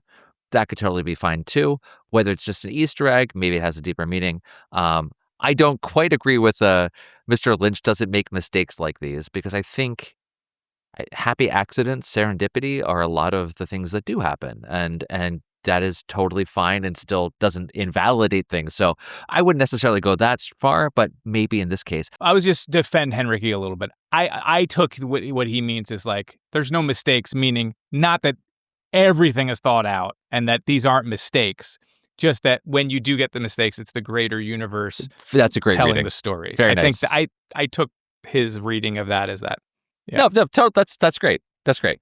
But I would say, for example, there's another example that brings up the switching of the customers in the double R in part 7. This is when running in Bing says, anyone seen Billy? Yeah. And which is David Lynch's son. I don't know if we mentioned that the first time. We did indeed. We did? Okay. Yeah, but so you get the shot of the counter of the double R, and Shelley is serving people. Customers are all around her, and she's serving coffee to a guy. The camera cuts to a different angle as we see him running outside the diner through the glass, comes into the door. Anyone seen Billy? Everyone kind of looks around. We come back to the shot from the same angle, and the customers, it's completely different. Actually, when the camera cuts the first time, as soon as you see Bing coming in, different customers everywhere. Cut back again, it's still yet again different customers. When they cut back another side, different customers. And Heidi moves the other side of it. What is interesting is Shelley does have a look on her face of like, what was that? But it very easily could have been, what's this lunatic asking about? Or it could have been, well, everything feels a little bit different. Why is it off here? And then, I don't know, and just keeps going. That one to me felt like much more of just a continuity error than it was anything else. But who cares? Yeah. It's pretty cool that you can read into it and be like, maybe this is another timeline pushing into it and everything kind of shifts a little bit, or I don't know. It's cool. Sure. Yeah, no, it validates all of those theories about the multi-timelines. I feel like I have heard Dwayne Dunham say it is just something they cut together. This is fine. And it wasn't. I have more Judy for the other part of it as well, because he goes on to say the letter, the Miriam last name difference that we had flagged. Remind me of that. I'm sorry. Remind me of that? Because we did talk about it. Yes. Okay, so Miriam Sullivan is the one that Richard sees Richard kill the kid, and then he goes and beats her up. She's like, I wrote the police, and she's credited as Miriam Sullivan. Yes. But the return address is Miriam. You said this I can't during remember the episode. the other name. Yeah, that's right. Anyway, this person, or Henrik, is saying this is a sign that it's two timelines and it's not a continuity error. Sure. And I brought up this particular thing, this Miriam, for a listener mail episode on another podcast called Cream Corn in the Universe, because I write into shows too, apparently. You're writing into this show. I'm sitting there just sending stuff over there because I had my theory on what I think it is. I think it's just kind of funny to show that like Chad is so incompetent that he pulls the wrong letter. Like there's just two Miriams and I got it, but he doesn't have the right letter. That's great. Anyway, John Thorne from Wrapped in Plastic, he threw a little Judy on all of us by saying Sabrina Sutherland has said that is a production error, like it was a mistake in the letter. Which again, when you hear that is the Judy. Now That's you've destroyed the mystery. Yeah. You've destroyed the mystery. I wonder if you actually keep this in the podcast or edit it out, or if you're editing out the words I'm saying right now. We'll find out when we Judy it all. Okay. Cool. Thank you, Henrik. Very interesting questions, and thank you for pointing me to that reflection. Maybe go run to my Blu-ray player so I get to watch that part of the episode again and just sit with Big Ed alone, sad. Oh, What a great way to start their day. All right, moving on. We got Dylan on Spotify saying this. When Diane tells Gordon about what happened between her and quote-unquote Cooper, she mentions both his face and his smile, which mirrored the lyrics in the song Falling that plays in the previous scene, Falling by Julie Cruz. The lyrics of the song and Diane's story strike me as almost inversions of each other, with the song being tender, innocent love, and Diane's story being the corruption and perversion of that love at the hands of Bob. And the lines that most directly say this, then I saw your face, then I saw your smile, don't let yourself be hurt this time, then your kiss so soft, then your touch so warm. I think it's a really nice connection that you're making there. It's beautiful. Yeah, I like it. I love the reference to the lyrics. I never connected those two things. They're David Lynch lyrics, so it's cool. I like it. All of this coming together is just beautiful. Thank you for that. And on Spotify, of course, talking about the music of the show. Also on Spotify, we got Dougpa88. Something strange during the end with Big Ed. We just talked about this. Okay, I'm just going to summarize it instead. Dougpa88 on Spotify also points us to the scene with Big Ed. Says something strange during the scene with Big Ed. Over the shoulder shot, his reflection is seen eating the soup. However, Ed is not eating the soup at this time. He does say here, it also seems like he notices something about it, makes a squint face or grimace, but doesn't go any further than that. But I think, Eric, to your point, is probably more about the pain and longing of, and to me, I was reading it as, I was hoping that someone was coming to be with me, but I'm actually alone, but maybe that's okay. I'll just eat my soup. Yeah, well, in that one, it's like, dude, just go. Why don't you go to the Roadhouse and see James? Get your mind off it. James he needs all the love. And there's no customers coming to the gas farm right now, man. You could have just let the bear stay on duty. No, because they only take cash. That's the real problem. That's the problem. Thank you, Dougpa, for that as well. Also on Spotify, we got a bunch of Spotify messages here. One from Anna who says, who do the woodmen serve? Reviving Mr. C versus leading him to death with false coordinates? Let's take that one. There's a couple of questions here. Let's start with that. Yeah, I wonder if the woodsmen serve everybody, but they're bound by these rules of the universe, right? This is all I am permitted to say. They feel evil to me, certainly, but perhaps forces of good could use them too, especially if we accept that Margaret's husband comes from a long line of woodsmen, if he is in that world, and if people that out there that think Dick is a woodsman. Got a light? I was just thinking about Dick. Sure. Maybe they're not all bad, although Dick certainly is bad in his own ways. Yeah. But yeah, they're interesting people. I do think that they are custodians of Bob, clearly. Like, I feel like they are the grit in the machinery of the universe. And they're attracted to kind of negative things and negative forces, but I don't know if they necessarily serve one force or another. Grit in the machinery of the universe, or they're the operators, because we see them flipping the switch and letting people through. Totally. So functionaries, servants of the universe, but maybe not necessarily servants of Bob specifically, or any particular thing. They're like white blood cells of decay or something. But they are malevolent, though. I mean, especially drinking the water, drinking the well. I mean, all of that is really terrible. Other than the potential that a long line of woodsmen is, Margaret Lanterman, Sam Lanterman. We always see them as evil forces. I mean, they take Bill Hastings' head and explode it. Like, so they seem demonic, and clearly they help every time Bob is exposed. They're there. They come from the atom bomb test. Yeah. I don't know. I guess they're negative forces. Yeah, I would think so. But they're as functionaries. So is evil or... Yeah, I don't know. Anyway. All right. We got a question about redemption. Jacoby, as Dr. Amp, is the artist storyteller, a truthsayer who, by ripple effects, saves Nadine, Ed and Norma. Doesn't interfere, just sends gold energy. Maybe good energy? Sends gold energy. The opposite of his creepy past and of Coop interfering in Laura's fate. I just love this. I don't have anything to add. I just think it's because it is neat to think of Jacoby, who has a checkered past. That, to say the least. he did all these positive things via his show and via his gold energy. So I do like a redemption story for him. Yeah, absolutely. So I like that. That's very good. Another part here talking about the Indian, Persian, and West Asian influences, contrasting them with brutalism. In colonial dreaming Victoriana, The Elephant Man, LA 30 Cinema, The Fireman's Theater, and Curved Machinery in Dune and The Return, and Arabian-inspired Venice in Dune.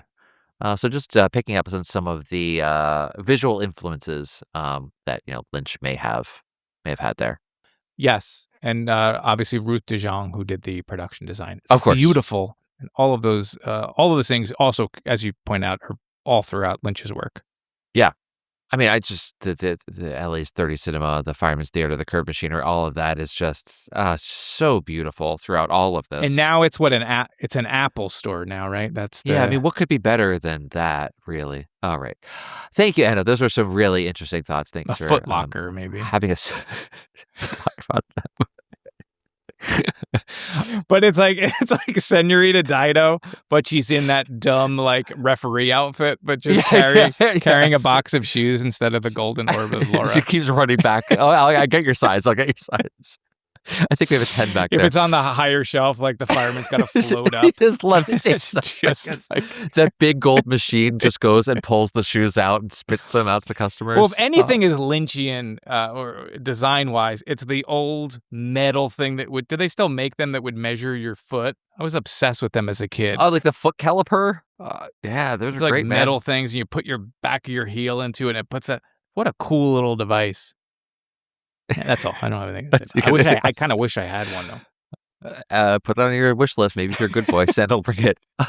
Nico says from Spotify, it may be a huge stretch, but the rhinoceros thing had me thinking about the absurdist play by the same name from the author Eugene Ionesco, which kind of is about a small town's population fear of turning into rhinoceroses, which is really about the rise of fascism and conformism in the wake of World War II.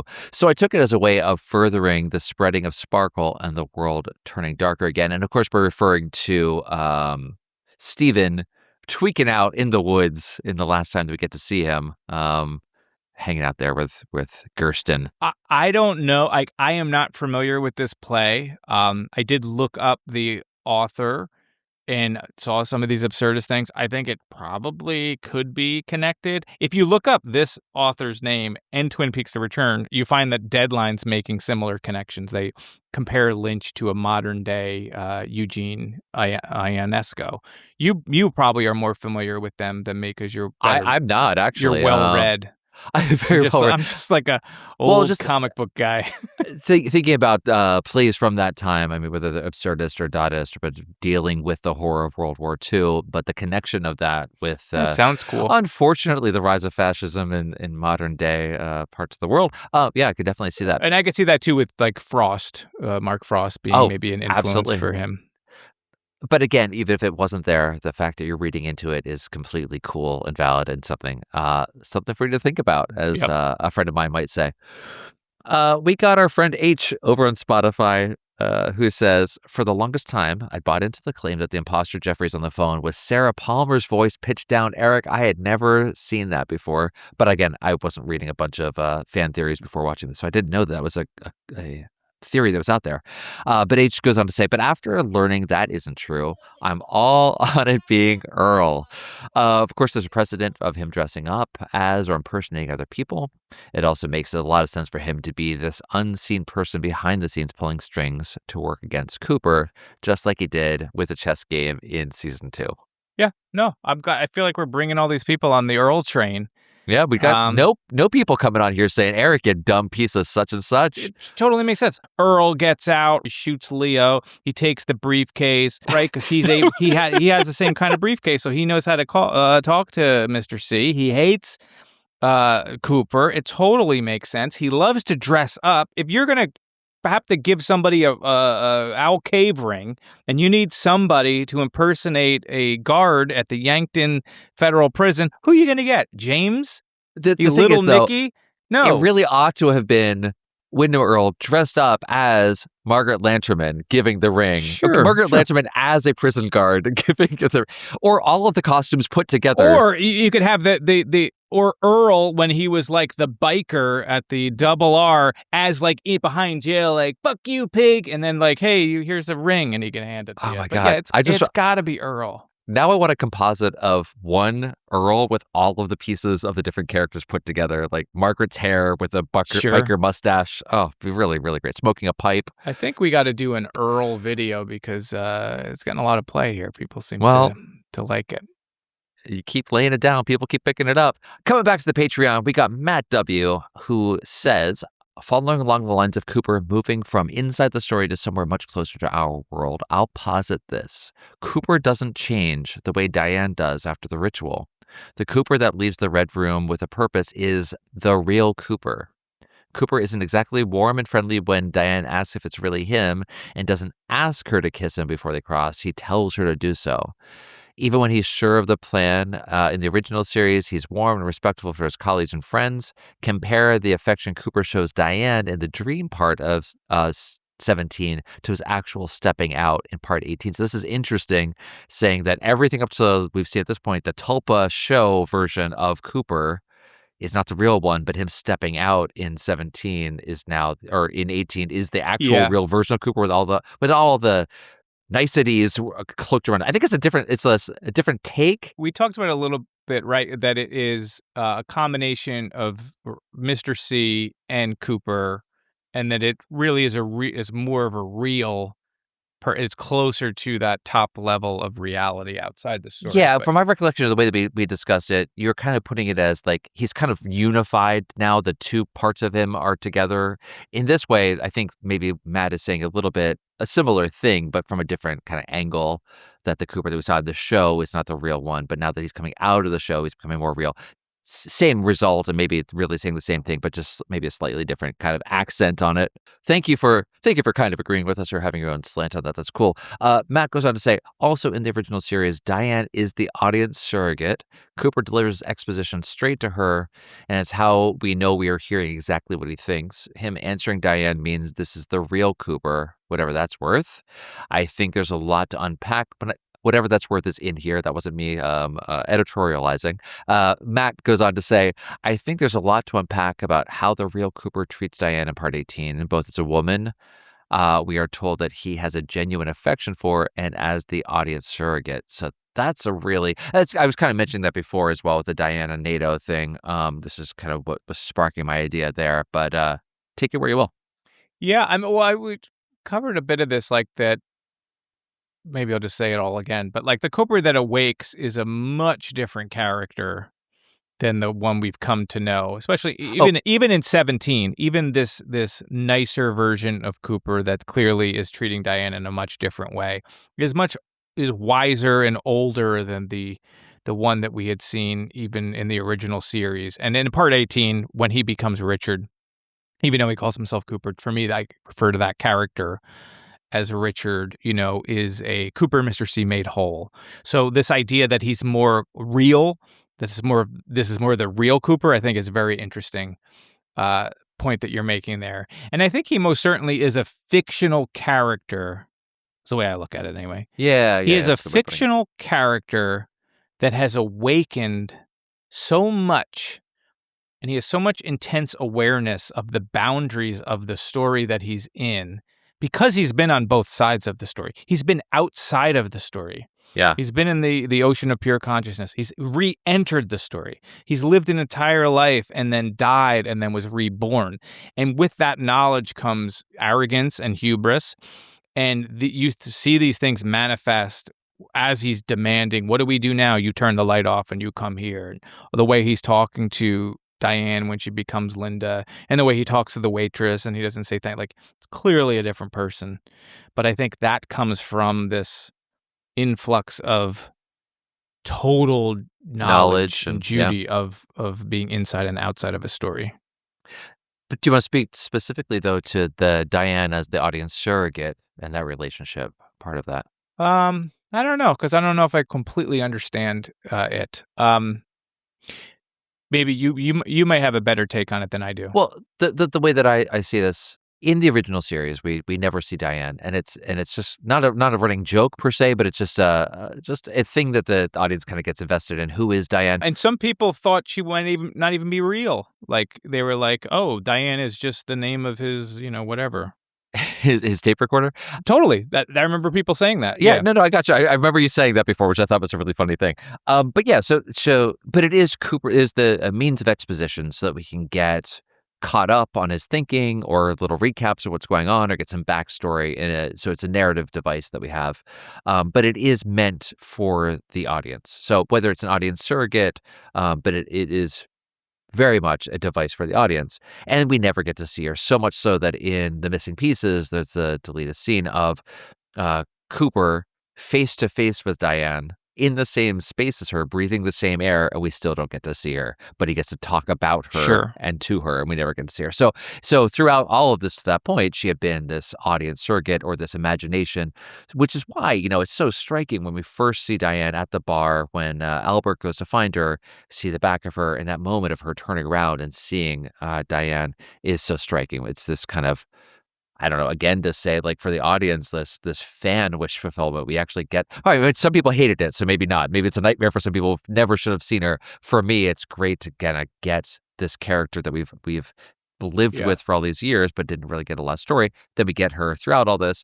But then it ends up being this, the Naido version of Diane, how all this kind of comes together. Naido in the ocean of pure consciousness, helping Cooper throughout all this, not able to actually communicate with him in a way that he can understand, can't see him. So again, that dynamic between them exists. Diane communication was one way, Cooper to her, and when it's Naido, she can't communicate to him clearly as well. So there's a lot there. So like if Diane in the original show is the audience surrogate, is the audience, because they're not visible, talking to the audience. We're the audience. We're Diane. That then when you break out of a story, we can't see and we can't know Diane yet. That's why she looks like Naido. As he leaves the story and he's ready to bust out of the story, the audience, us, becomes manifest and has a form, and that form is Laura Dern. Right? So is that what they're suggesting? But that Laura Dern is also a false, is a tulpa, is not a real. So even that is where. Yeah, but even on the outside, like part 18, we've left. Like, is it? Oh, I'm sorry. Okay, coming back to that part. Yeah, I got you. Yeah. Is it supposed to be like we've broken out of this thing and now we're seeing Diane because we're seeing us, and this is what happens when you take the audience into the modern day or into the real world or whatever, and it's not what we want. I don't know. It's just something that's. I wonder if that's what they're getting at as well as this. Like, if it is like we're leaving a story, like the audience is now actually made real, and it's a horrible experience when that's happened. When you make love in a motel. Absolutely. Well, when there's sex magic involved, all bets are off. Yeah, you can't mess around with sex magic. Thank you, though, Matt. This is really interesting stuff. Cool. We got another one from Patreon. We got Tom Patterson, who says, a couple of connections I made that you guys didn't. Number one, the drunk in the jail cell tends to repeat the last words of whatever was said to him, much like Dougie, just more annoying and gross. I feel like we did actually talk about that. Yeah, I talked about the drunk being a monkey or a creature of mischief or, someone on really, really good booze, regardless. But I know we talked a bit about him and repeating and stuff. But I do remember saying that he was repeating it just like Dougie. Maybe at this point in time when you wrote this, we hadn't actually said that yet. But that is. I don't think he's a tulpa, though, if that's the direction they're going, because Dougie is, his body is. No, I don't think that was what was implied there. And number two, Diane covering Cooper's face seems vaguely reminiscent of Naido, who was blind and was also Diane. Yeah. Just curious about what you guys might think about those two. So I think we talked about that a bit there, but that's pretty cool. Yeah, we talked about that, the face grab. I absolutely think that. Yeah, I think that's 100% the face meant to be the same thing. Face grab. Which is interesting when you think about like Mr. C also grabbing Jack's face, the guy that put the car bomb in, whatever he was doing to him. Remember, he was just really doing something. Yeah, We didn't get to see their sex magic scene. that was behind the garage door. That must be in the extended version we didn't get. We got an email from Gabriel Marcondes who says, listen to the latest episode of the podcast, and I'm very happy. I don't know which episode Gabriel was listening to, but I'm glad we made you happy. That's great. Gabriel says, I started with the third season thinking it would be too much to listen to all of them, but within a week, I finished The Return. Now I'm on the last episode of the first season. I see. There we go. Mystery solved all in one sentence. Yes. Start at the end and went to the beginning. Definitely always start at the end. They literally did 25 years later, and then they went to the beginning. They were starting with Cooper's dream and going backwards. Gabriel says a couple of nice things here. What a pleasurable dialogue to listen to. The dynamic of not spoiling anything contributes to a gradual construction of the whole picture. Listening to other podcasts used to bother me a lot with their overinterpretation of theories. That emphasize guiding keys, like the idea of Cooper was living the same story over and over again in the third season. I think the approach you take sticks to the essential, which was actually being said: social dynamics, the dreamlight aspects of reality, dream world, good and evil, and meta-linguistics. I love the behind-the-scenes information situations with actors and script because it's another element when reality and dream, creation and work blend together. Thank you for those kind words. I would it goes on to say, if I were to add one critique or point of attention. No, hit me with it. What do we got? We don't want critiques here, Gabe. All right, take your critiques. I would go back to the description of Candy. I don't think she's a character without a story or memories, a blank page parallel to Cooper. I think her behavior has to do with a split from reality. Like, how could three women live such a fantasized way of serving these two brothers without it implying a relationship of control, abuse, and alienation? I think there was a very clinical and clever line from David Lynch when he paints these characters as good-hearted men and puts us in the same perspective as Candy, who has nothing left but the desire to cling to the idea that they really are. Thank you one more time. Thank you, Gabe. I know you want to talk about Candy. You got thoughts about her. I know you do. Oh, I love Candy. Well, first off, thank you for the very kind words. I do think myself there is some truth to the idea of the cycle of life aspect of Cooper. And I know that relates to Lynch's own spiritual beliefs. And even if I am projecting some of my own awareness of his thoughts into the work, still I think there is in text some signs of that happening, that maybe things are happening multiple times or over and over. But anyway, let's talk about Candy. I love Candy so much. I believe I described her as being out of time. Yeah. Similar to how I see Lucy, like where you look at all the cars. And I think I also talked to her about her being maybe a tulpa, which I think could be, the idea of these types of women in this particular period of time is a tulpa. Yes. It is, it is very much of its era. Why does that sound Take that one again. Of its era. Doesn't matter. Of its time. Of their time. Elmer. Of their time. Why did season? I don't remember saying maybe she did that. What was it? What was the thing that she was a blank slate or something? It's a blank page parallel to Cooper, or a character about story or memories. I think they mean Dougie though. I think they mean Dougie. I think they do mean Dougie. I kind of remember talking about it like Dougie. And I think there is something to it being a tulpa, but I very much connected her to Lucy in many ways, including the inversion layer and all of that stuff. But I think clearly they're out of time. Something is not at wonder. They're wonderful. She's a wonderful character. All three of them are great. But I do think that I really like the ideas that you're presenting of these good-hearted gangsters with the Mitchum brothers and how they're living with these three women that, not that they're not, I guess they are serving them. They're giving them drinks and stuff, and they're always like in the kitchen. They don't have a ton of their own agency. They have no agency. But it does, but yet it works. And that is the sort of a magic trick. But I see that's just as the idea of, because it's stories within stories within stories, and that is the 1950s, mob story that these types of characters would exist in, and what happens when you rip them out of that story and plop them into this story. How would they react if they didn't see the time in between? But anyway. Yeah, I mean, if Candy, Sandy, and Mandy are all kind of tulpas, I mean, the Mitchum brothers, when you talk about tulpas as being these kind of iconic forms of literature, of creativity, or just something that we all have in our collective unconscious, as you might think of, like if it's a Jungian sort of thing, um, then yeah, that all of this could be.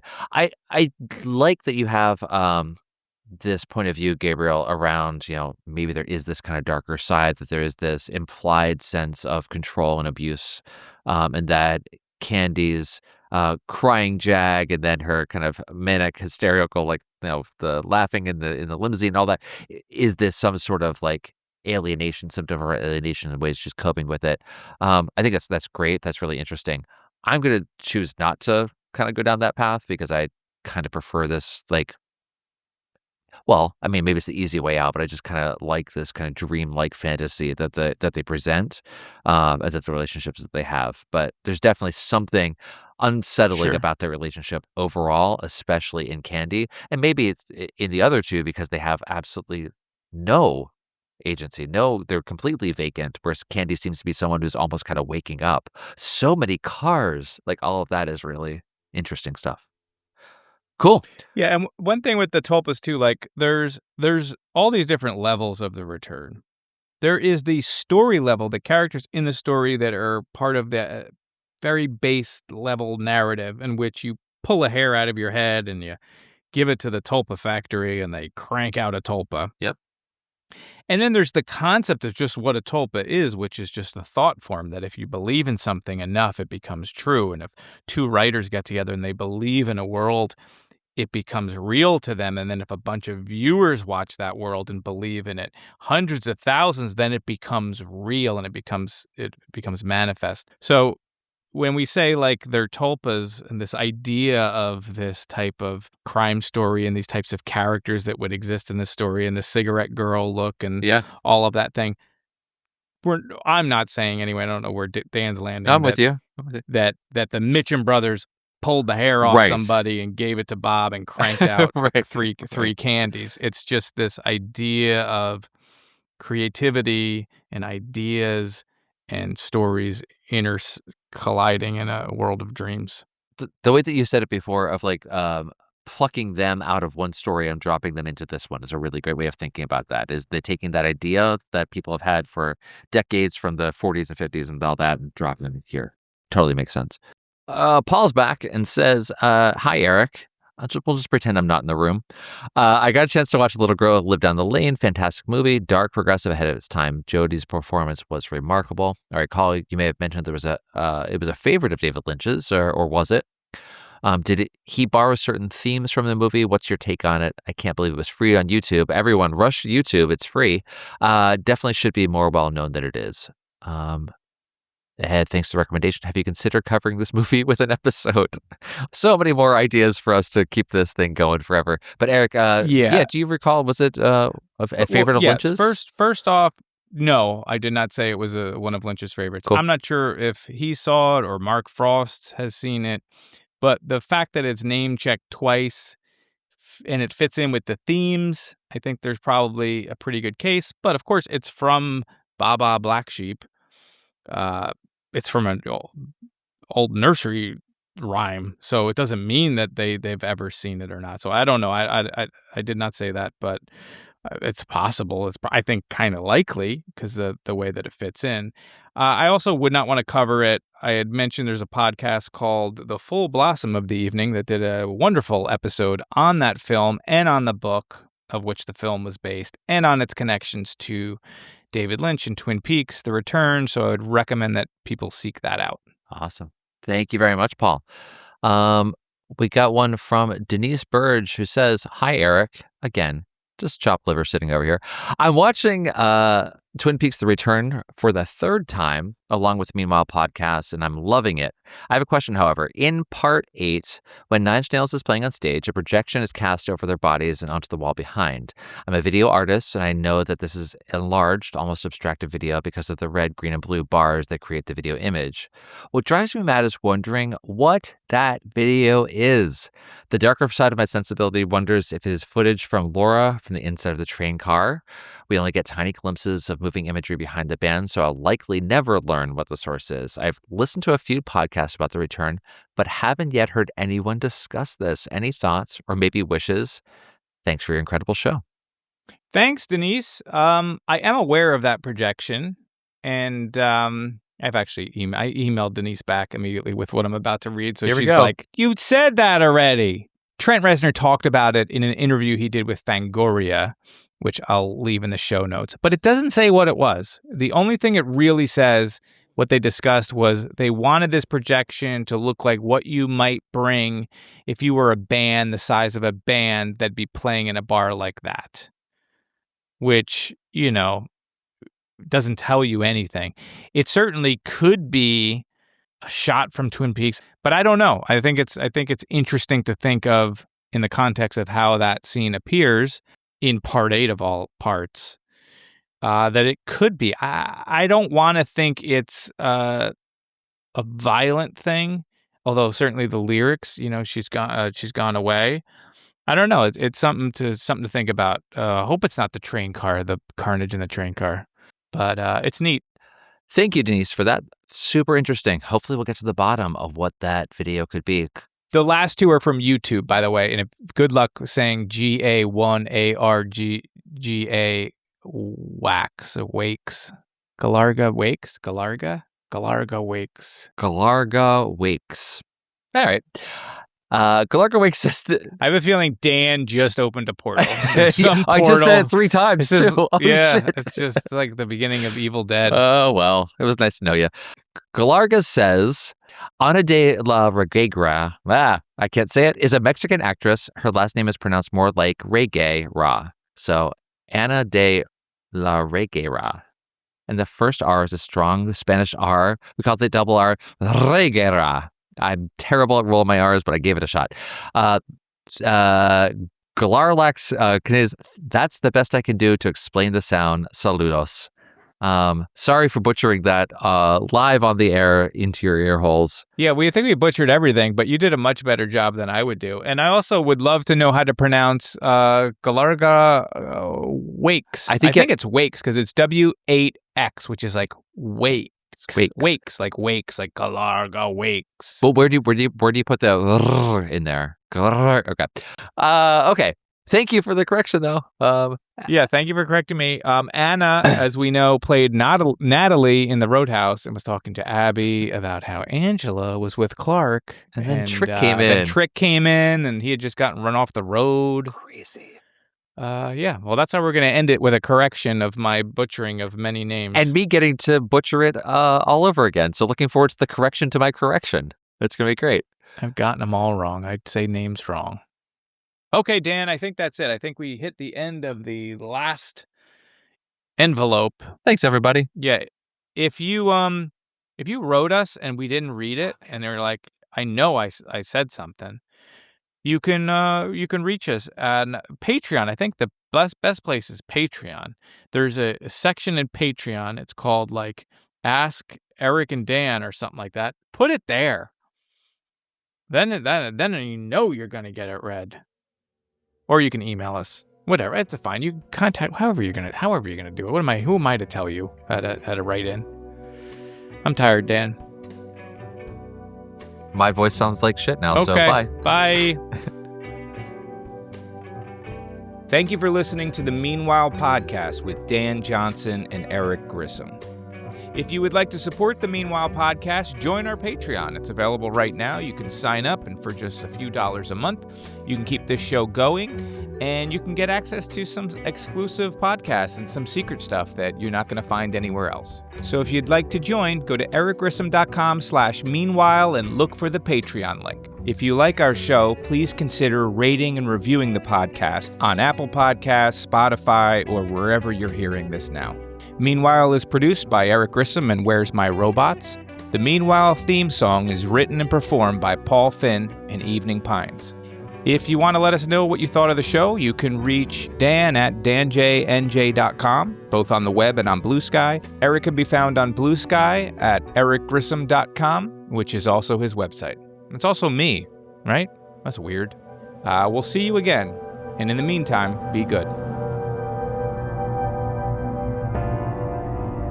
Listen to the sounds. Meanwhile.